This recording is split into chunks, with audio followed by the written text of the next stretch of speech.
ब्रेकनंतर आपलं स्वागत आणि आता बातमी आहे मुंबईतून। मुंबई कोस्टल रोडच्या शेवटच्या टप्प्यातील काम आज पूर्ण होणार आहे। वरळीपासून वांद्रे सिलिंकला जोडणाऱ्या गर्डर बसवण्याचं काम आज पूर्ण केलं जाणार असून लवकरच दुसरी मार्गिका वाहतुकीसाठी खुली होणार आहे। वरळीपासून बँड्रा वर्ली सिलिंगला जोडणाऱ्या गर्डरचं काम आज पूर्ण होणार आहे। मी सध्या वरळीमध्ये आहे आणि या ठिकाणचे आपण गर्डर्स पाहतोय।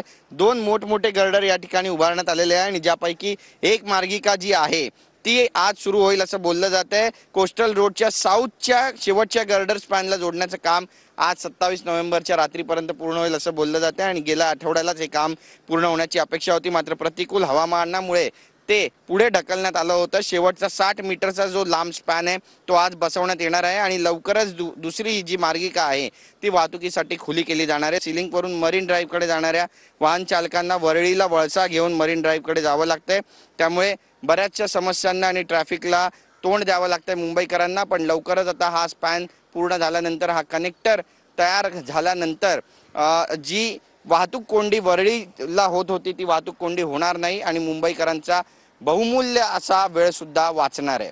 कॅमेरा पर्सन अमित शिगवणसह गिरीश गायकवाड, TV9 मराठी।